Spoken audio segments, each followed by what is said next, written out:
What's up, everybody? Welcome to the No Scrubs Allowed podcast. Seal, how you doing, bud? I'm doing pretty good.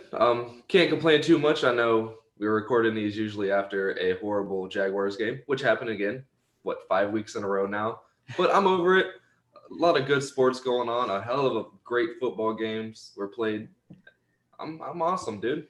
Yeah, you guys might notice I'm not matching. Normally I try to match, but I figured today I would wear my Sunday best. I say that because Sunday my teams were at their best. We had an LAFC game that came out amazing. We had a Tampa Bay game that came out amazing. And of course, the Dodgers game that came out amazing as well. And we'll probably talk about all of them. But I was like, you know what? I can't pick one team to wear. I'm wearing them all. So that's why I look a little goofy today. But hey, that's what it is when you're finally cheering for winners. It's been a long time since I cheered for winners. Yeah, man, I love it. I'm just waiting on. I don't even know what the hell I'm waiting on. Jaguars suck. The Cavaliers suck. The Red Sox suck. So, but yeah. Red Wings suck. Just LAFC. I did get great news this weekend. Me and the founder of the Cleveland Cavaliers, the man, Nick, whatever. I suck with names. We have the same birthday, the exact same birthday. We were born 60 years apart to the day. That's awesome, man.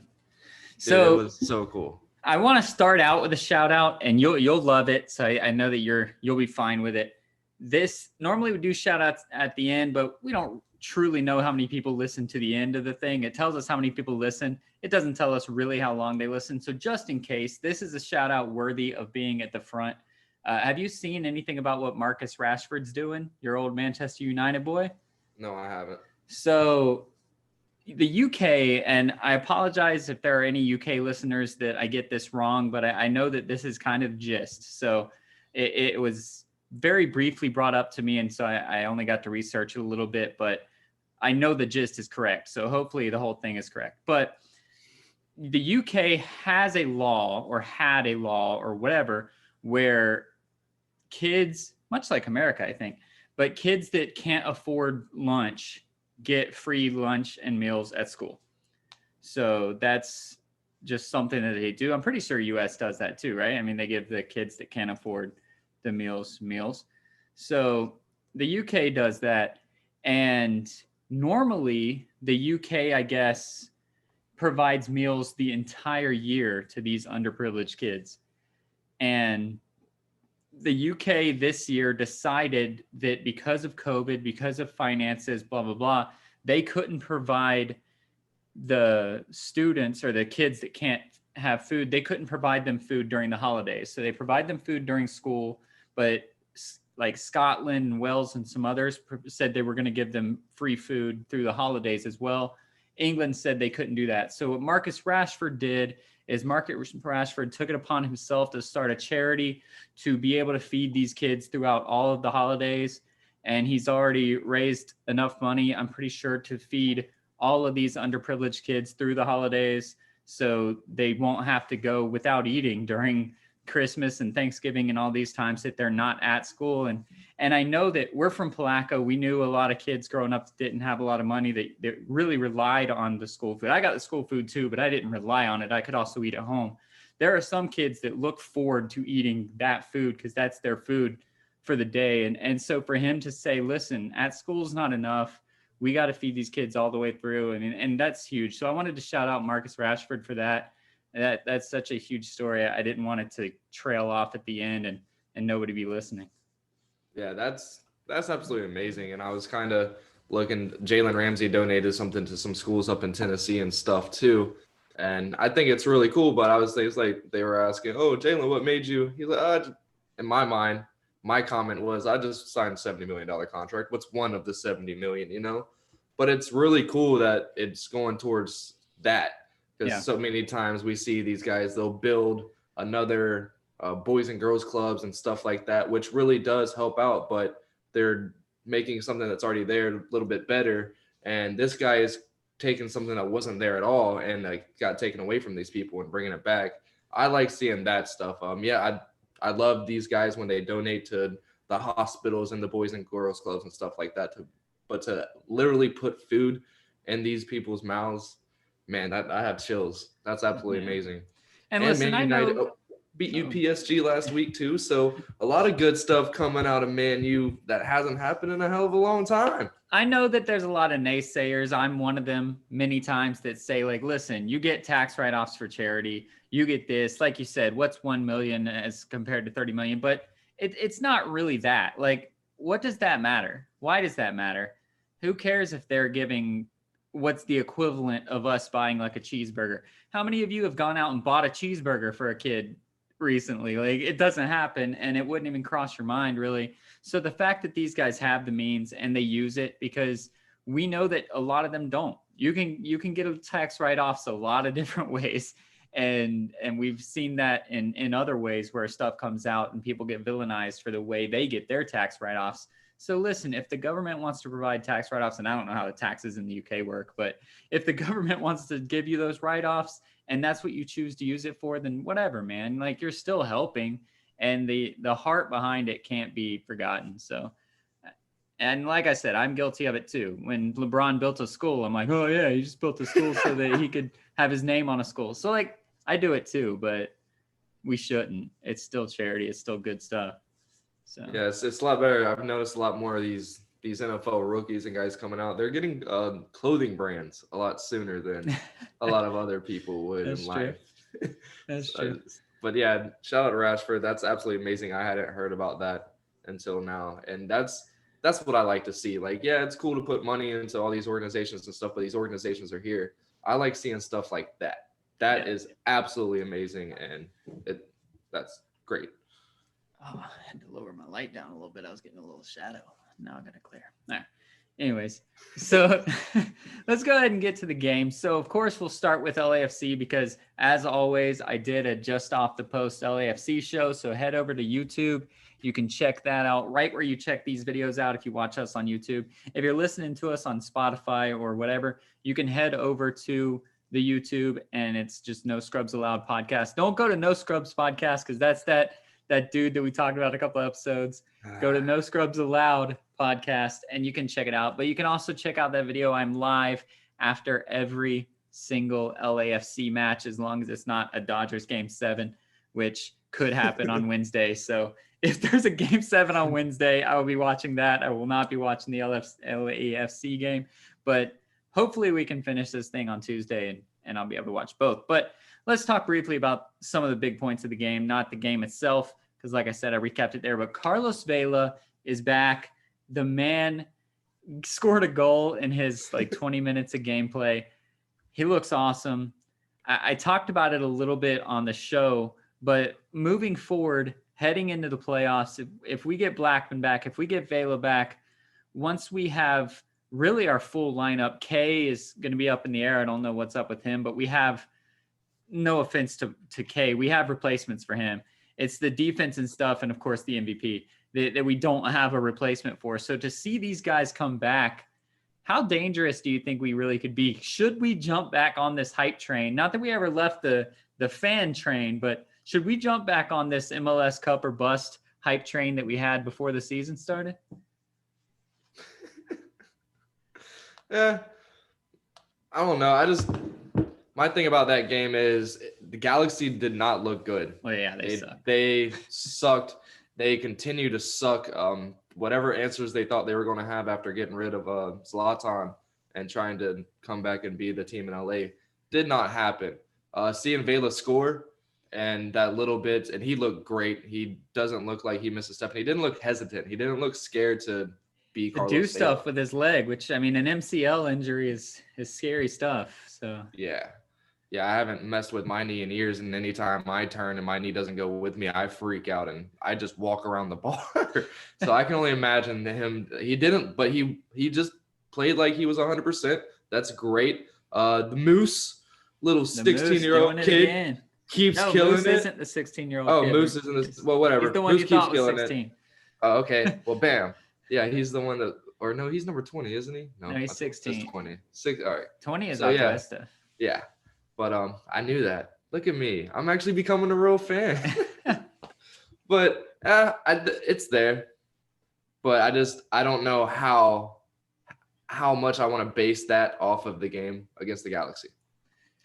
Well, the only real tough game that we have left is Portland. So by then, I think that's 3 games from now. So by then, we should have our team set, our injury guys back, and in full 90-minute conditioning. So maybe that's the game where against Portland, we show up, we show out, we try to see what we can really do and have something to make adjustments on. Because like you said, when you beat the Galaxy, now Bob is going to see some adjustments that he wants to make and blah, blah, blah. But when you beat the Galaxy, it's hard to say this is what we need to win the MLS Cup. So yeah, so when we play Portland, hopefully we'll be able to tweak that and see. But like I said on the show, I hope we get a home match to start the playoffs. That would help us out a ton, even without fans. And it's funny because they actually talked to Bob, and I didn't even think about this until they mentioned it. LAFC doesn't, quote unquote, have a home field advantage right now because there's no fans, blah, blah, blah. But Bob said being at home is less about this year, at least with COVID, is less about having a home field advantage than the fact that you have an away field disadvantage because of COVID. So right now, and he explained it, things that I didn't really know. You're now traveling the day of the game, basically. You're trying to get there the day of the game so you don't have to like do anything. Then you have to go through these testing protocols. You have to do this. You lessen your training. You do all this. But when you're at home, you get to do your normal stuff. So that's where the advantage is coming from, as opposed to having fans and all this other stuff that normally provides an advantage. So getting a home field for the opening of the playoffs would be huge so that we're not that team traveling, trying to get tested. I mean, they still get tested, but you know what I mean. Trying to go through all that protocol while also being the road team. So we really need that home team or home field. We're 4th right now. We just got to finish 4th. And I think we can win out. We have a pretty easy schedule. Minus Portland. Yeah, for sure. Now, do you like that Jordan Harvey is still starting all these games and staying in 60, 70 minutes? That's a Blackman thing. So when Blackman gets fully healthy, he will start it right back. And I assume that El Munir will start at left back. But even if Jordan Harvey starts at left back, El Munir will come in 60 minutes in really early. Like, so Harvey's only playing there because he has to. But what I was saying is it's weird because even when they brought in Blackman this weekend, they didn't take out anybody. They moved Segura up to midfield. And he is kind of our stud center back now that we have Jesus Marilla. We don't have to worry about that anymore. But I don't know about making these adjustments mid-season with a guy that's been a defender his entire life. So, but yeah, I think Harvey will come off the bench when it counts once everybody's back. And how happy were you to see that Vela took over B-Rod when he subbed in? Well, see, what's funny is we're going to have to figure out, and I was kind of racking my brain, but just off the fly with no research whatsoever during the thing. So now that I've had a little bit more time to think about it, we're going to have Rossi, Wright Phillips, Rodriguez, Vela, Blessing, Janela, Cifuentes, Atuesta, and if K's healthy, K. Musovski, I assume, is the bench guy, so I'm going to leave him off. So 9 people for 6 spots for the 3 strikers and the 3 midfielders. Yeah. So we really have to figure out who's going to be on the bench. Now, Janela, I believe, is going to be on the bench. And and Blessing. So 10 people. Yeah, I left Blessing off. Blessing came off the bench. So Blessing will probably come off the bench as well. So it's got to be either B-Rod coming off the bench, Wright Phillips coming off the bench, which they're not going to do now that they have that Wright Phillips and Musovski trade-off, or K coming off the bench. And again, the K injury throws a wrench in it, but I personally am fine with K coming in off the bench. He would be a super sub. He's a possession guy. He would be the guy that would be able to sub out an Atuesta or sub out a Vela even, or something like that. Whereas if they're all on the field and one of them gets hurt, then you're really downgrading bringing in the sub. But I don't know. But I just think I have a negative view of K, but who knows? Yeah, I mean, B-Rod has helped himself out over the last couple of weeks. He's really came into his own fruition and playing good. Whenever I saw that it was B-Rod coming out for Vela, I was like, that's probably what it's going to do. B-Rod's probably going to start on the bench because Vela's obviously going to start. Rossi's going to start. So that third person is going to be probably Wright Phillips, but it's between really those three. I think Musovski will be back on the bench, but I don't know. Yeah, before the Vela injury, when Rodriguez was coming off the bench, he wasn't really doing much, and he seems that he's really coming into his role of starting out. Yeah, he's and better getting as a comfortable in starter, about at least 30. so far. But Get his legs underneath him about 30 minutes in is when you really start seeing B-Rod show up lately, and it's going to really throw a wrench in him if he has to come back off the bench. That he hasn't ever looked good off the either bench. that or one of them are going to have to slide back to midfield. And I feel like that'd be fine throwing him back there. B-Rod would be great at midfield. That's where I thought he was going to be when he first signed on to the team, but clearly that's not the way that it's Yeah, I thought Clavon Chazon was going to be our linebacker, and he's the worst defensive end in the NFL right now. Well, let's shift to the NFL because we've talked about LAFC a lot long enough. Go check it out on YouTube. I did say some other things there, but I don't want to dwell on your team. I know your team's lost a lot of games, but you gave another starting quarterback his first start this year, and this time his first career start. Herbert looks really good. Herbert is going to compete for Rookie of the Year. It's going to be Burrow because that's just the way it happens. Plus, Burrow's been playing since week 1. But Herbert's there, man. He's making a case. He's going to be – the Chargers are going to be in good hands for a few years to go. For sure. And the biggest thing coming out of the draft and the reason Justin wasn't up there with Joey Burrow and Tua and all that stuff was his accuracy. Yeah. That motherfucker was throwing 50-yard dimes, bro. Yep. Straight dimes. Like, holy cow. I was kind of messing around whenever I did say that he was probably going to be the rookie that comes out and starts and probably is going to end up being the best one. But holy shit, I think I was actually right for once. Well, Joe Burrow hasn't done anything wrong, to his credit. We're talking about Herbert taking over, but Burrow is just as good. He's putting up just as good. But Burrow's going to be in a body cast by the end of the season. So yeah, he is. Are there any other rookies that even could be on the list for Rookie of the Year? We'll see what happens. I mean, if Tua shows up and shows out coming out next week, he could potentially end up on there. I mean, we're going to be in week 7 when he first shows up to start. So that's definitely going to have a lot of backwards on his votes. But there's not really any wide receivers that are doing too much. Van Jefferson's showing out for LA tonight. Yeah. He did good. That Edwards-Helaire guy is pretty good for the Chiefs, but they have too many weapons, and he's not putting up ridiculous. Except for last week when he had great numbers, he's not putting up too much. Yeah, not to overpass a quarterback. I think the only person who really has a chance to go against Burrow or Justin Herbert is Claypool out of Notre Dame. Steelers, Chase Claypool. But he had a shitty game this weekend. But dude, he was I saw it on Facebook. I wanted to tag Eddie, but he's doing the no Facebook thing again. Right. So I couldn't. I don't know why I didn't tag you. But the Steelers got a first down, and it was Chase Claypool. He did the first down thing, and he kind of hit Malcolm Butler, who's been in the league forever. Yeah. And his rings. And this man hit him in the face. And then Malcolm kind of pushed him. So Clay did it like 4 more, or Chase did like 4. Yeah, he did whatever his first name is. He did like 4 more times. Like, bam. Right in his face? Young. Yeah, in his face mask. It was amazing. So the dude's young. He has confidence, and he has swagger and doesn't give a shit about who's facing him in the league. He doesn't look at them like, oh, my gosh, that's Malcolm Butler. Like, he had the pick. He's trash. That's awesome.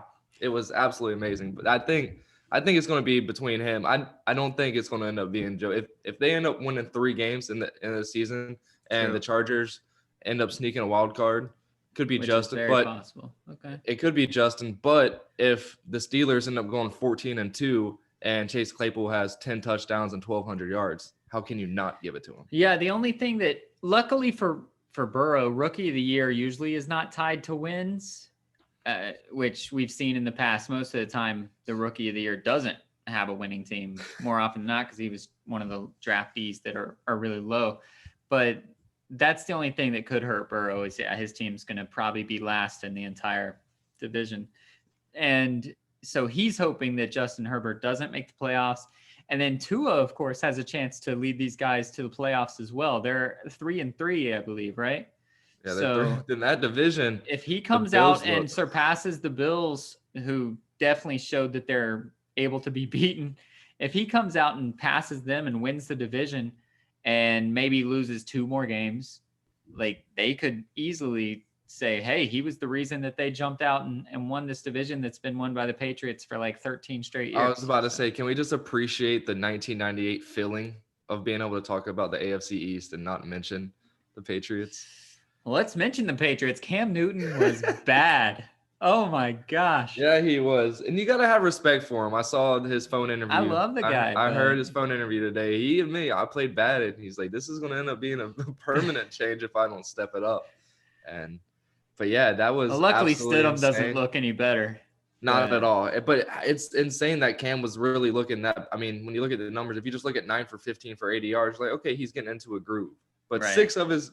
3 of his 6 incompletions were interceptions. Yeah. And then the other 3 incompletions just looked ass. And it's something that people have always talked about with Cam, that he's not the typical quarterback, that he doesn't do the things that quarterbacks usually do. Right. And it is really starting to catch up to him. Everybody's always talked about how he's parallel with the line of scrimmage when he throws it half the time.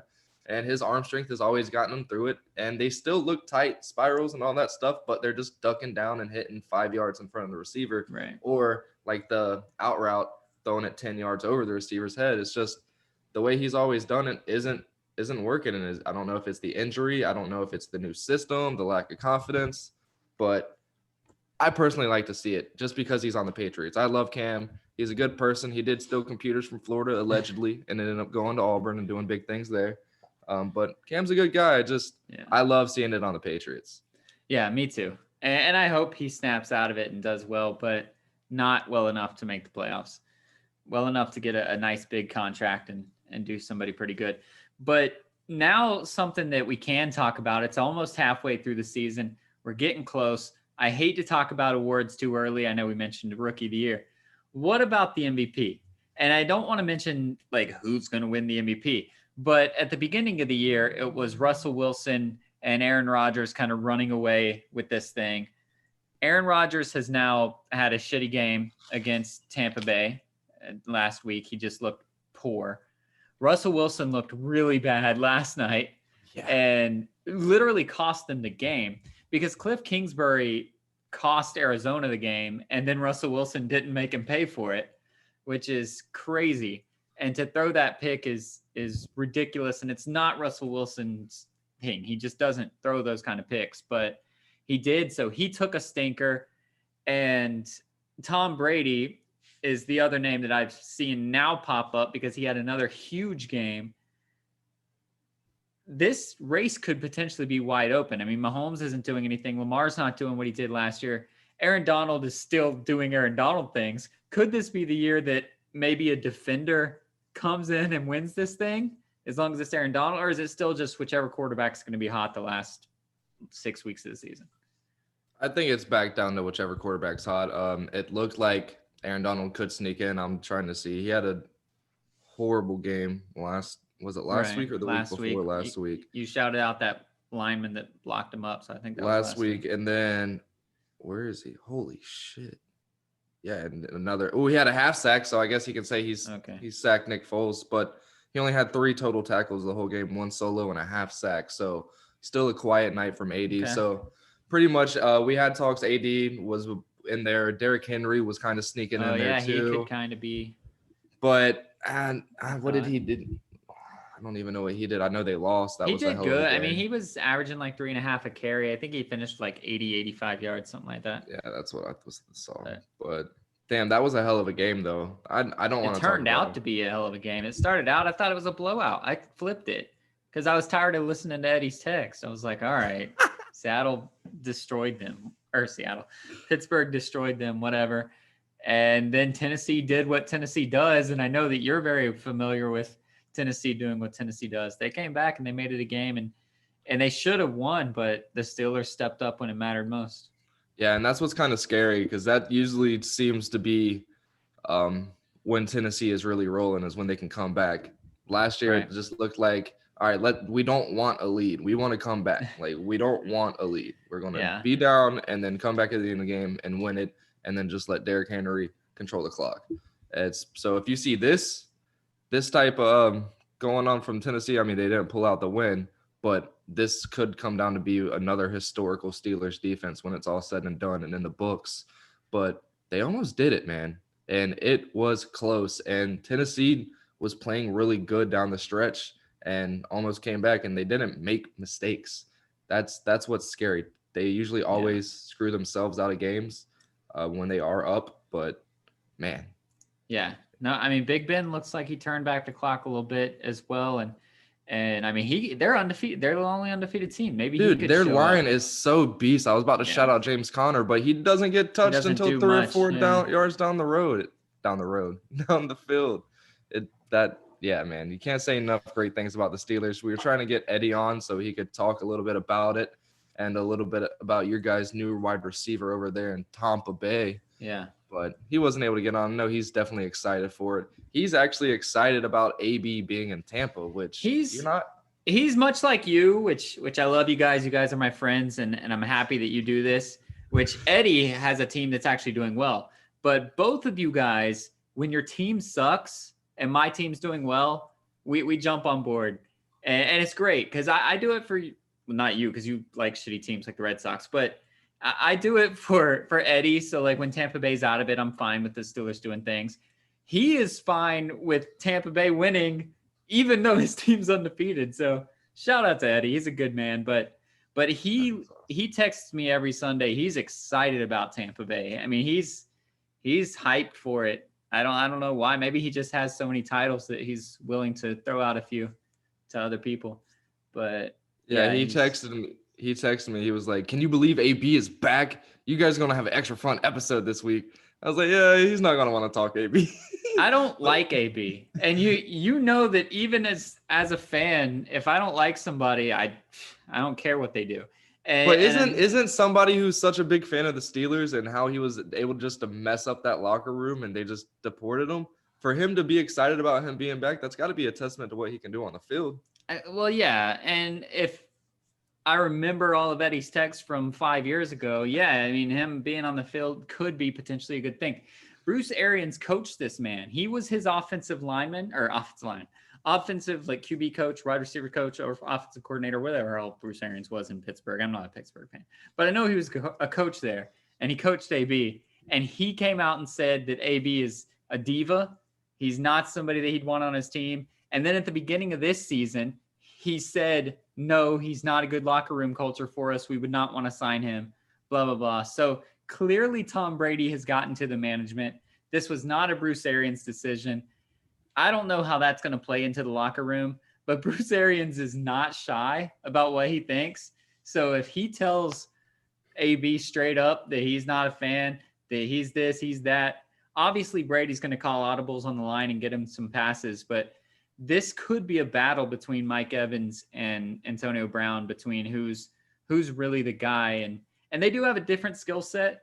Mike Evans is going to end up turning into our deep threat, whereas Antonio Brown is going to be our 15 catches for 150 yards kind of guy. But now what's going on with Chris Godwin? Is he getting healed up or is he? Well, he's back, but he hasn't done anything. So he's probably still hurting. Oh, damn. 9 receptions for 88 yards and a touchdown? That's doing nothing, bro. Well, last week he did nothing. He snapped. Well, Mike Evans hasn't done anything all year. Mike Evans sucks. But that's just what Mike Evans does. And then he'll catch like a 75-yard bomb. Maybe getting AB in the slot will open up the outside. Godwin's our slot guy. And you can move Godwin to the outside now. Godwin's our slot guy. You're going to have a 5'4" midget with a bad hairdo sitting in there? He's going to even have a worse attitude going in the locker room if you put AB out wide. AB is going to do what AB wants to do. And Tom Brady's going to throw it to him. And it's probably going to work. I got to say. So do you feel like Tom Brady has a relationship with AB, or he just genuinely wants the best players? He apparently loves AB. He was the reason that AB came to the Patriots in the first place. In the offseason, he's been practicing with him at a high school. So like he wants the guy. I don't know if he loves the guy, if he took him under his wing trying to help him. I don't know what the deal is, but he wants him. He at least thinks he has a relationship with the guy. So well, it's been about 3 months since we had a stupid AB video going out. So maybe people in his circle, which they have to say this, but the people in his circle say he's gone through some rehab stuff, some psychology rehab. I don't think he's on anything, at least to my knowledge. Maybe he's doing the trip experience. Yeah, he's in a psychological rehab facility, or he was. You like the So bag? whatever that means, they said he's done that. They said he's a better man, and I hope he is, because we don't want to sit here and I talk about not liking AB. It has nothing to do with his mental problem. I don't even want to put that in quote. If he has mental issues, if he's seeking help on those things, we fully support that. That's not why I say I don't like him. I don't want him to be a diva. I don't like Chad Ochocinco either. I don't want him on my team either. I don't want Terrell Owens on my team either. So it has nothing to do with his actual mental state. I hope that's well, and I hope he's gotten the help that he needs with that. So Yeah, if AB can turn back the clock and be 2017, 2016 AB, then that'll be bad news for everybody else. Good news for you. Good news for my pocket, which could really use that. I'm sure in February I'm really going to need that 6 hundo. So I know. let's get that done. I'm excited to have a watch party in Las Dude, Vegas and I'm with all of our so listeners. pissed off. How much? I didn't even look. What do you think the odds were on the Eagles winning the division? If I would have dropped 100 on that, probably win $3,000, $4,000. And it Not seems while like we they're were going. there. Well, I guess the Cowboys were the favorite when we were there. Yeah. Right?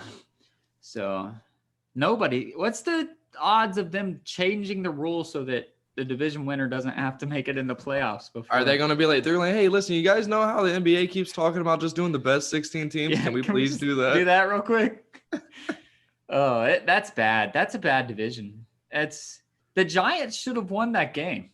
I would love for the Jaguars to go over to the That's NFC. Unbelievable. The Giants should have won that game. Well, that was absolutely insane. And I thought it was over in like the second quarter. I just didn't. Yeah. Wentz. And I'm so confused about Wentz because half the plays I want to be like, he was fucked. He didn't even have a chance. And then when he does have a chance and he just throws the ball 18 feet into the second row, I don't understand. He doesn't seem good, but when you look at just the highlights and his stats and everything, he does enough to win games.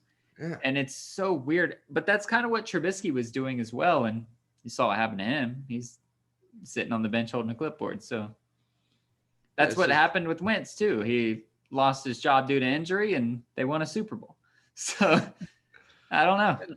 Do you feel like if Jalen started that team could make a difference? Do you think that'll happen this year? Without an injury? Them just pulling Carson? No. You think they'll write out a 5-win season to if go they're to the going to playoffs? win the division? Yeah, absolutely. Wentz is their guy. They've never wavered off of that, for better or for worse. They've never wavered off of that. So they traded Nick Foles away because of it, or didn't want to sign him or whatever. So that's what they believe. That's their thing. Yeah, good looks on that, Eagles. Assholes. Anything else NFL related before we take our break? Yeah, I had one and I totally lost it. Let's see, who's talking? Eagles. I forgot. Oh, yeah. So last year, there's 2 teams who found their guys, right? Dwayne Haskins in Washington and Gardner Minshew in Jacksonville. Right. Coming out this week, Alex Smith is the starter in Washington now, right? Yeah. And Gardner Minshew almost lost his job. Like, he literally almost lost his job yesterday. They lit a fire in their assholes. The defense actually showed up and the offensive line protected him for once. Yeah. What do you think is going to happen? And do both of these teams draft quarterbacks again next year? I mean, we got one in the 6th round this year, and he's been hurt all year. But well, 6th round, you can't rely on that quarterback. I mean, he might show up and be a Tom Brady, but if you get a pick in the 1st round in like the first 3 or 4 picks, you don't want to rely on that 6th round. I think Gardner was either 5th or 6th round last year as well. Well, again, he's a cult hero. He hasn't proven that he can win too much yet, but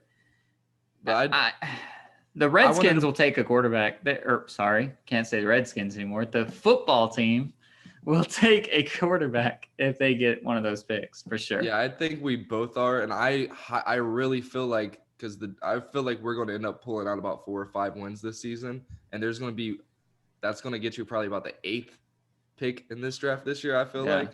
Well, there's 2 super QBs, and then after that, it kind of falls off. Yes. So I think we're going to end up trading up to try to get Justin. That's what I think is going to happen. The Redskins, the football team is going to be already up there. They're going to have one of the top picks. So yeah, they're not going to trade with trash. You.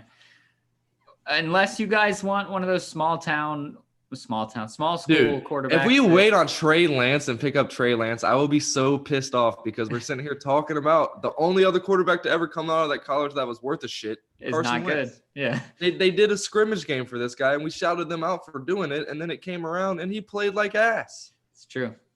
Against who even knows what team they were playing? That team was 2-1 so far in the season, but shit. Yeah. No, I mean, I'd get one of the big names if I could. Obviously, you're not going to get Trevor Lawrence since you already have a win, but you could potentially get Justin Fields if you trade up for him. So that would be huge. But I don't know anybody else that would even be. I haven't watched enough college QBs to know if anybody's there, but everybody in college can choose to keep their eligibility. So really only the Trevor Lawrences and the Justin Fields and that will probably even go out because they're going to make millions of dollars. If there's a guy that gets told he's going to be drafted 26 to 32, he might be like, you know what? I'll just take another year of eligibility. What I do not want is the Nebraska quarterback at all. I don't know who he is. I don't think Nebraska wants the Nebraska quarterback. Holy cow. Well, I did see a shout out to UCF, ex-UCF player, Noah Vedral, who was Mackenzie Milton's backup. And when Scott Frost left to go to Nebraska, Vedral went with Scott Frost and everybody at UCF was fine with it because there was no way he was going to start over Mackenzie Milton. They're the same class. So it was just a lost cause for him to stay here. Plus we had Daryl Mack coming in, all these guys. So he went off to play at Nebraska. Still, I don't think he played there and is now a grad transfer at Rutgers. And they upset Michigan State last week. This boy was playing pretty good. His stats don't really show it, but his completion percentage was high. He led scoring drives that other people stole his scores. But hey, shout out to Noah Vedral. He stayed the course. Sometimes that's the path to the NFL. I don't know if he's going to go to the NFL, but sometimes you can't just be the Ohio State or the Clemson quarterback that starts all 4 years and does his thing. Sometimes you have to go through grad transfer. Jeff Driscoll was a grad transfer. Yeah, I was just those about to guys. say that. Sometimes that's the path, and if that's his path, shout out to him. Good job. Jeff Driscoll's been in the league now for 6 years, and he's just now getting a start. So and it's only due to injury, and the Broncos still suck. So, but he's still getting $400,000 at least to be a backup quarterback at least, and that's amazing. And I do like seeing that. I've seen a lot of UCF and Gators the last couple of weeks actually producing P. Ryan. Now that Le'Veon Bell's out of New York, he wasn't great, but he looked like he's going to be able to do something. I think he's in his second year, maybe. Van Jefferson tonight. Who was the other guy that was playing yesterday? I forget. I didn't even remember. Didn't even know that he played for the Gators. Number 11 on somebody else's team. Oh, well. But, yeah, it's really cool to see, and I'm excited for it. I'm really excited for UCF to fire Josh Heupel, however you say his name. Heupel, and everybody's excited for that. Why, real quick before we do go to breaks, why haven't they done it yet? And do you think that they're going to do it before the end of the season? Since it's just such a crazy season, I don't see it happening. I feel like last year, if this would have been happening, absolutely. But now that we're in the state we're in with COVID and all that stuff, it's hard to do. Danny White has definitely talked to him. Has definitely pulled him in his office, gave him a little one-on-one. But Randy Shannon will go before Josh Heupel will go. So Josh Heupel's not going to go this year. The offense is still dominant. They are setting records. They're the number one offense. Dylan Gabriel's doing his thing. Marlon Williams is going to get drafted probably higher than Gabe Davis did. He's doing absolute work. The defense is trash. And Heupel is going to be able to look at Danny White and say, well, let's get rid of Randy Shannon and let me see if I can bring in a defensive guy to fix it. Now, I don't think that's the only problem. I'm on the fire Heupel train as well, but that's how it's going to work. They're going to fire the defensive coordinator. That's still not going to work. And then they're going to fire Josh Heupel a little later. But it's a rough year. And it's to Randy Shannon's credit. We both know as fans, he's been a great defensive coordinator for a long time. He has young kids on his roster right now. He has opt-outs. He has injuries. He has all this stuff, but his adjustments aren't working.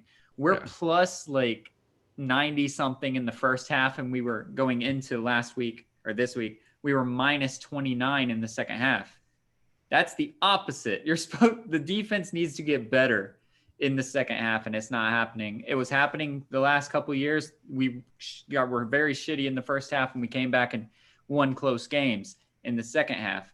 If we flip-flop that, you can't have that. That just can't happen. So yeah, the win's a win, yeah, but when you let Tulane put up 24, that's absolutely pathetic. I mean, I know the season hasn't been that good at all. You kind of you predicted it a little bit, probably not as this. We're gonna have more losses than I predicted, I think, because Cincinnati is rolling. Yeah, they are. The thing is, and I actually asked Eddie straight up, I said, do we cheer for Cincinnati? These guys had a ranked matchup against SMU and crushed them, made them look like a high school team.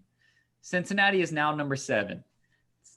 This was the year that all the media, even the people that hate the AAC, hate the group of 5, they were saying this is UCF's year to make it into the playoffs. Yeah. Cincinnati has taken that spot.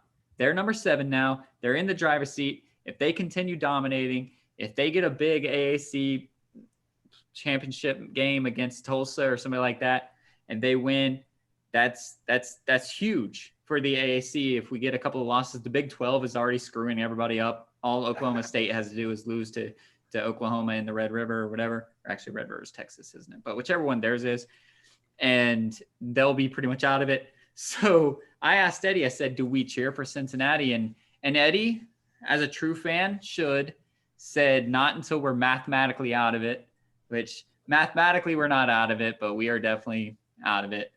We need a lot of help to win this conference, but I want Eddie's mindset. I probably wouldn't have so many anxiety attacks if I did. I know.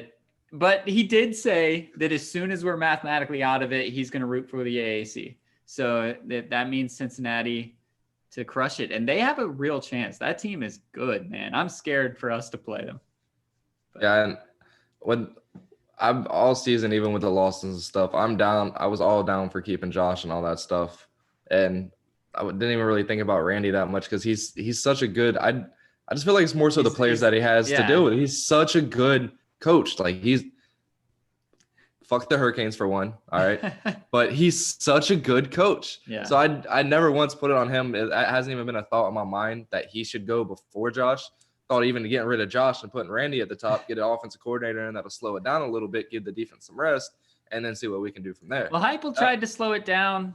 To his credit, I think it worked great, but there's a fine line between that as well, between slowing it down too much and letting Tulane back into it, or trying to score too fast. And there's a line, and he hasn't found it. Yeah, Scott Frost had it. I mean, we were fast under Scott Frost, but we never blew leads. We knew how to take the air out of the ball correctly. So, yeah, and I just feel like Heupel is just a little soft in that mindset. I don't feel like the players are scared of him. Scott Frost would, if he told everybody that they needed to do this kind of rep or something and they showed any kind of gas or anything like that, Scott Frost is sitting there probably doing the workouts with them, and he'd sit there and crank out fucking 25. You don't think Heupel's working that good out? No. Probably at the cafeteria. No. So I'm ready for Heupel to go. I feel like Randy would be a good head coach there. That never entered my mind that he would go before Josh whatsoever. They're going to go get Charlie Strong, who has been fired from everywhere he's gone to be a head coach. That would absolutely suck. I love Charlie Strong. Go Gators. That would absolutely suck. I'm so happy the Gators ended up getting Dan Mullen off the old tree instead of going after that first. Yeah, for sure. Charlie Strong's not a head coach. He just can't do it. I don't know. We're going to get Lane Kiffin. That's what we're going to do. Oh, I'd be down. I'd stop being a fan until he got fired again. So you see how he got fined? $25K? No. He's trying to figure out how many pennies $25K is so he can go pay his fine. I hate Lane Kiffin. I can't stand that man. If he became the UCF head coach, I would stop watching UCF football until he was no longer the head coach. Well, I don't feel like there's no way it would happen, especially with a white as the AD. He's just that's true because they all hate the Kiffins too. So yeah, he got fined. Yeah, he got fined because he was criticizing the officials. I mean, it was he's a baby. It was warranted in my mind. It was warranted, but yeah, he's a baby. He likes to bitch and he isn't scared to do it publicly, which he's not allowed to do. So Yeah. I'm sure, that would never happen. All right, well, let's take a quick break and let's talk about Manscaped. Our sponsor, Manscaped, is here to make sure that your grooming game is top notch. It's starting to get cold. You might think you want to grow it out a little bit, stay warm. It's not the answer. Manscaped is here to tell you you can stay warm other ways. Make sure that your game is groomed, and they're here to help you do that. For sure. And the best way to do that right now is with the Perfect Package 3.0. It comes with all kinds of stuff. The best thing in that thing, it's just kind of looks like this, actually. It's Whoa. this little black thing. It Nice. looks really simple, not much to it, but it is amazing. It's the shaver. It's the third go around with it. That's why it's Lawnmower 3.0. I did that all wrong. Yeah, you did. But it's amazing. It's waterproof. It is waterproof. It has a light on it, the LED light. So I guess if you're Dude, I used it with the light. It was great the other day. Yeah. I was like, you know what? I want to be no. I shaved fully, and then after I was done, something I saw or felt or something, an extra little patch, and I was like, fuck. So I just walked into the bathroom real quick, grabbed it, and so the light was off, and the light worked great. I was able to see what was going on. So, awesome. yeah, But my favorite, there's so many awesome things about it. It's waterproof. The light works. My favorite thing is it's not going to cut you. That's my biggest thing. I have old man balls. I sit on them all the time. I wear boxer briefs since the age of 22 because of my saggy balls. I stopped wearing boxers a very long time ago, and they don't cut. That is the absolute best thing. You always want to have a peace of mind when you're going down there with anything that could potentially not let you have children. So that's my biggest thing about it. And the crop preserver comes in this Perfect Package 3.0 as well. It's absolutely amazing. The other day I was at work. I had to be there at 12. Baby girl came in at 6:30. I had to work till 1 a.m. Sent her a little text. We should make that actually the cover photo of the text. It's like, baby, I'm gonna need you to bring my crop preserver. And she brought it and I put it on. Those two things there are literally worth every penny. I'm not sure how much they are because they sent them to me. Actually, I do know the props. I think they're like 60 something for the whole package, the Perfect Package 3.0. Nah, I got a shit ton of crop preserver coming forward. I think I spent $30. Nice. Yeah. It's probably what, like $12.99 a pop or something like that. But if you use our code, you get 20% off. And did you use that? I got 3, so yeah. Oh, okay. So, but yeah, and that Perfect Package that I was talking about comes with a lot of other stuff too. It also comes with the Crop Reviver that you've heard me talk about a lot. That's the spritzer thing. That's my go-to. I use all of the products, but if I was saying like you need to bring something, it would have been the Reviver just to spritz it down there and be ready to go. So that's what I live by. That's what I need refills of is the Reviver, but all that comes with it. And you still get these boxer briefs that Sil said that's all he wears. That's what I'm wearing right now. Not the Manscaped ones, but some other ones. And they're great. And then it all comes in a little leather pouch. And you get all that for pretty cheap. Of course, like we said, they sent it to us, but I have gone on and bought some other stuff. Sil just said he's bought some other stuff, and none of it's ever broken my bank. I keep a pretty tight budget, and to be able to shop online is not something I normally do. So it's great that I can go there and do that for pretty cheap. But if you use our code over at manscaped.com, our code is no scrubs, all one word, you'll get 20% off and free shipping, which makes shopping online a lot easier because that's why I don't do it, because I don't like pay for shipping. But anyways, that story aside, but you'll get 20% off and free shipping if you use our code no scrubs at checkout. So that's manscaped.com. Use the code no scrubs at checkout for 20% off and free shipping. Your partner, what's the third thing they say? I don't remember, because it's your something, your partner, and your balls will thank you. Mm-hmm. I don't know. But your balls and your partner, at least, and a third party to be named later, will thank you. I don't know who else is sniffing your balls, but maybe it's just you. You, your partner, and your balls will thank you. That's probably what it is. Sorry, Manscaped. I don't remember your slogan, but your balls will thank you is the main part. That's what's on the back of my t-shirt. So let's get back to talking about sports now. And there's one more sport to talk about, or at least to dwell on for a little bit, because we went pretty long on NFL, is baseball. The Dodgers are 1 win away. There's 2 games left. Let's talk about the weekend. I was hoping to come into this podcast. What? You seem kind of worried. I am worried because I'm a Dodgers fan. So I was I was hoping to come into this podcast in a celebratory manner, to be drinking champagne on the podcast, doing my thing, being hyped, being ready to go. And Saturday happened. We were ahead. Back and forth. It was a ton of lead changes, there were 8 consecutive half innings with a run scored, which is a record. But at the end of the 8th, going into their batting half of the 9th, which is the bottom of the 9th, we were up, and they brought in freaking Kenley Jansen. Dodgers fans, if there are Dodgers fans on here, I'm on your side, and I hope that you are a true Dodgers fan as well.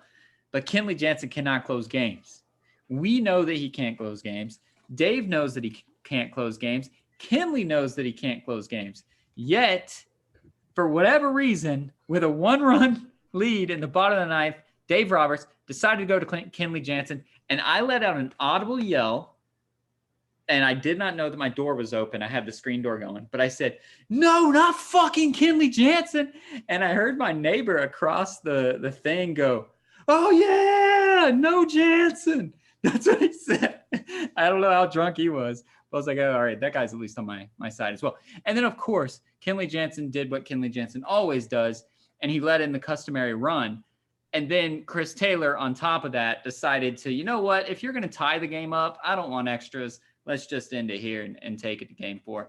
That was by far the worst baseball play I have ever seen defensively that's not by a man named Manny Ramirez. But from a full team play, hey, Manny was a Dodger too, bro. Tell me Manny was good at defense. Tell me right now. He wasn't good at shit when he was a Dodger, so I can see why you're taking stabs at him. No. I love Manny, but Manny being Manny is a thing for a reason. I mean, he was probably good at defense in high school and college and whatever and whatnots and over in the Dominicans or wherever he's from. But yeah, no, he made it. He's good. I just got to hit the ball and sit. Manny, the only reason Manny was not a DH is because you guys had Big Papi. That's the only reason he wasn't a DH. They had to figure something out. You guys had 2 DHs and only 1 spot for it. But that was the worst team defensive play I have seen in a long time. And hopefully I live about 60 more years. I will never see a play like that again. It was so crazy.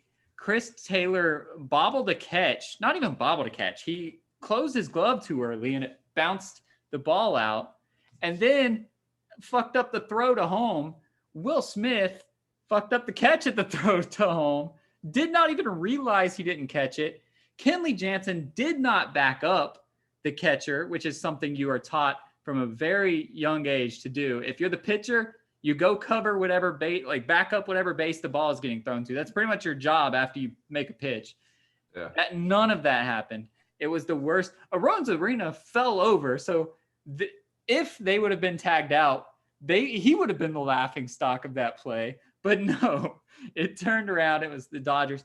But we bounced back. Sunday night happened. I'm back to being happy again. It was a great game. Kershaw pitched well. And that's kind of what I want to talk about. So this game 6 and potentially game 7 are here. The storylines are starting to get made. Kershaw now has 2 wins. He's in the MVP hunt. Now I'm only going to talk about the Dodgers. Sorry, Tampa Bay, but not that I'm assuming that the Dodgers would win, but I don't want to have a hypothetical trying to figure out the MVP of the team that would have beaten the Dodgers. So Kershaw is in the MVP hunt with 2 wins now, 2 pretty good wins, and doing his thing. Mookie has not done a whole lot on the MVP front, but he has stolen, I think he's tied for the World Series record in stolen bases right now. So he's doing that, and he's playing defense. He did mess up a defensive play yesterday, so that's kind of a struggle. But Corey Seager is knocking the leather off the ball. I think he's the front runner for the MVP right now. Justin Turner has a hit, seems like every at-bat, which is pretty crazy. And then the dark horse right now is if it goes to game 7, Walker Buehler pitched so well in game 3 that he could potentially have a shutdown game 7 and win us the thing. Who are you leaning towards? And I don't know the betting odds or anything, but who are you leaning towards for MVP right now if you had to pick that the Dodgers win? Kershaw. You think it's a story thing or an actual stats thing? I think it's a little bit of both. I mean, he's hasn't done too bad, and there hasn't really been consistent. I mean, Mookie's been consistent a little bit, but not too much. Muncy, if it goes to, I forget who won it for us a couple years ago. It wasn't a big. Shit. Fuck. But if Muncy keeps doing what he's doing, just every other game, just hit out a bomb and but get he you guys strikes going. out or walks every other. Well, walks I guess are good as far as your stats are concerned, but they don't help your batting average. And so his batting average is low because I think if he hasn't hit a home run, I think he's gotten out. I don't think he's been on base other than a walk without a home run. So his on base percentage sucks, but his OPS is really good. So every other game, he seems to get the ball rolling. Or his batting average sucks. I mean, comes to getting the runs in and getting on base and all that stuff. But every time I look up, Seager's doing something awesome. Seager has been lights out. So if it's not Seager, if it's not Betts. Dude, I'm working out right now. Check that out. I've been working out for 10 minutes. Oh, it went away. Yeah, your watch is so weird. Yeah, look at me burning calories, baby. Weren't we like 72 flights up whenever? Hold on, let's see how many flights. For reference, I did leave today to go to the store. I've climbed 10 flights of stairs. Nice. Which should only be 2 because I went down to my car and came back up to my car. But whatever. Sorry. Yeah, Seager's been doing great. So why am I working out right now? Is my heart rate going through the roof or something? It's probably because this damn light is making me sweat and my watch is getting confused. But yeah, Seager's looking really good. I think Seager's the front runner. He's batting over 500 right now, which is nuts. And it's in the World Series. So Kershaw's going to come out again. If they're God no, please no, man. You know he is. It better be a blowout. That's literally the only reason. Texas, who I don't know. I mean, I guess Dodgers fans that have trickled their way to Texas are getting in the games, but the people who are in Texas that are able to get to the stadium, it's all Dodgers. That 2-pitch inning. I was pissed off. I was baffled by. Well, they were booing Dave Roberts for taking him out. Yes, that's what I'm saying. But the only reason he did that is so he can come back. No, I know that's the only reason why. But so he's going to come back in. He's going to come in if y'all are up 4-1, even tomorrow. No, fuck no. Not tomorrow. Inning. No, he pitched 5 2/3 innings. He pitched 85 pitches. It won't be tomorrow. Maybe if it gets to game 7. 7th inning, he'll come in there. No, he wouldn't come in the 7th inning anyway. The only way he'll come out is to get the last out. And it could be all 3 outs in the 9th, but he is not coming out in the 7th inning. So you think he'll come in and close it before he relieves? Yeah. If Dave Roberts is putting him back in, it's to get the last out. Now, if we are up 10-2, all right, cool. Put the man out there. That's fine. Let him pitch underhand for all I give a shit. Just get the last outs. But if it is a close game, no, do not put this man out there. Jansen, like I said to you, he shouldn't even be able to watch a close game. If it's a close game, they should send his ass into the locker rooms and tell him, we don't want your juju around here because you're bad. And it was hilarious. They were showing, keep going. They were showing Trinan pitched because he was going to go in to get the save. And so it showed the bullpen, and Jansen was just kind of walking around like kicking dirt, basically. I was like, yeah, they told him there's no way you getting in, boy. It's hilarious. I like the Justin Turner's little brother. Or he looks like his little brother. I guess the Red Rocket. Yeah. He finally pitched good. That was a nice break. Tomorrow's going to be, or you guys listening to this on Tuesday. Tuesday is going to be a tough game, man. I am nervous. It's a bullpen game because Tony Gonsolin has not proven he can go more than about 4 outs. So he's going to get the start. I hope that he goes 4 innings, but he's not going to. But Urias is going to be ready. Urias will be able to come out. I'm pretty sure he'll come in about the 4th or 5th inning and try to pitch 3 or 4 innings. And then Gratterall, thank you again for not taking him in the trade, Boston. He's going to come out and he's going to close this thing down. Have you watched Gratterall pitch? It's so hilarious because Jake said it best when he texted it to me. He throws 100 pretty consistently, and Jake texted me and he said, how the hell does Gratterall throw 100 when his pitching mechanics looks like he's pitching for a beer league softball game? He's just like, yeah. And it goes 100. It's amazing. Yeah. But he's the most exciting guy on our team. When he gets the win, he does his thing. I mean, he is the energy for us right now. His cleats were fire. His cleats were, and that's leave the Blue Mamba in. Don't bring Kenley Jansen in. The man made 1 out. He could have had a 4-out save easily. Dude was dealing. I'm not gonna get over that game, but hey, if we win, winning cures everything. So for sure, man. It seems like you guys can get it done. You've got a good plan to just try to get that starter out at 5 innings, build them up, don't let them go a second more, and hope that next guy doesn't have that stuff. I want to see their guy with the glasses come out again. After who starts tomorrow for our guy? Their guy. Kind of looked like a Chucky Blake Superman. Snell starts, and I'm freaking scared of Blake Snell. He's the best player on their team. Yeah, that's tough. Dave Roberts will try everything to win tomorrow, and I'm fine with that because I'm very confident giving Walker Buehler the ball in Game 7. I don't want it to go to Game 7, but if it does, we have Walker Buehler there. I'm confident in that. So if it takes 11 pitchers, Dave Roberts is going to try to win the game Tuesday. Don't let it go to 7. Don't worry. I mean, they did get a day off of rest, but he threw 85 pitches. The man, unless he says, Coach, I'm going to retire after we win. Just let me throw my arm out. Don't worry about it. I mean, if it's a blowout, I don't see him coming in because that would be just for story to do it. Well, that's why Dave would do it anyway, because he's dumb. But if it's like 4-1, like I said, like it's still close and it's still a meaningful pitches, I could definitely see it. Who would you rather have, Kershaw or Jansen come in? If it's Tuesday night's game, what inning? Let's just do 9th inning. You're up 4-1, 9th inning. Forfeit. Just before either of those two guys can just come out and forfeit the game. Just say, you know what? We're going to give you guys 2 runs. It's fine. We'll intentionally walk you guys around. It's fine. No, I'd bring in Buehler before I brought them in. I'd be like, Buehler, you're still starting Game 7, but get out there and win it right out. No, neither one of them can. Kershaw's not a reliever. He's not John Smoltz. He can't just flip between being a starter and being a reliever with ease. That's hard to do. And people fault Kershaw for it, but that is hard to do. It's a different game plan. And I don't know how much of the national world knows about Kershaw, but if you're a Dodgers fan and you watch Sportsnet LA, you know Kershaw's routine on his starting days. He can't do that from the bullpen. He can't do that in relief, and I swear it messes with his brain.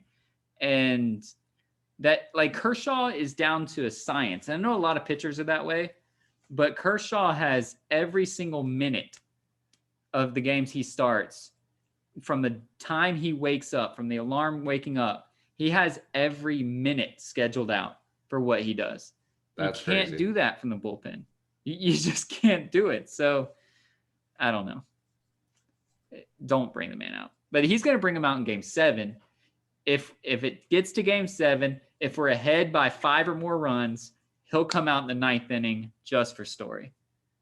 Might even be 1 out. Might even be there will be 2 outs in the 9th. They might bring him in. That'd be awesome. That'd be cool. Do you think if y'all get it done that he's gone, or do you think he'll stay around for a couple more years? He's getting paid a lot of money. He's going to stick around. He's not going anywhere. He loves the Dodgers. Like, he wants to be a Dodgers fan. The only way he would leave is and he won't leave this year, but at the end of his contract, he might leave if he goes to Texas. And because he lives there in the off season, he lives in Austin, right next to the stadium. So that would be like, he might leave and go, listen, I'm ready to retire, but the Rangers will pay me. Let me go screw around there for a little while and let my kids watch a professional guy while they're getting older. But Isn't he already like 36 or something? No, he's like 32. He's young. Oh, really? Yeah, he's gonna be chasing records. He's he feels that old because his back sucks and he's lost velocity and all that. But he started playing. He never went to the minors. I mean, he's been playing forever out of high school. So he's just been in the league a long time. But yeah, he's only like 32. Yeah, that's crazy. How about that? What was the Washington pitcher? He fucked up his shit again. Scherzer? Yeah. No. Oh, okay, good. Remember the kid when we were in high school? That freak kid? Oh, yeah. And then he had to have Tommy John, and it took him 4 years to come back, and he came back and he's last still year. A stud every time he he played. killed it. They got a ring because of him. Yeah, they did. I know who you're talking about. Steven Strasburg. There we go, Steven Strasburg. Yeah, So, he's screwed again. yeah, he's not going to make it to 35, which like Verlander is like 6 years older than Kershaw, and those are the guys battling each other. And it's like Verlander's a freak, though. Yeah, I know. But Verlander's injured now. You know, he's getting his Tommy John or whatever he is. So who knows if he'll be the same, or shoulder surgery or whatever it is this game. All right, so let's wrap this up. You got any shout outs to give? Oh, I think my workout's done. You got any shout outs to give before we get out of here? Oh man, I can't think of anything. Yeah, I can't either. So let's shout it out back to Marcus Rashford, back to those guys, back to charity. I'm not telling you the story again. Obviously, I already said it, but I just want to bring that up again. Those guys are awesome. Follow in those footsteps. Follow in the footsteps of the guys like Vedral and Jeff Driscoll. That if you fail first, Michael Jordan did not make his varsity basketball team. I know that's a story that everybody knows. He didn't make it as a freshman. He got cut. You know, don't let these things get you down. Keep fighting. Keep doing your thing. Our internet didn't work when we first came on. Well, we could have just not had an episode. But no, we kept fighting. We made it happen. So be like us. No, don't be like us. Be more like Michael Jordan than us and Marcus Rashford and those guys. But as always, be a stud, not a scrub.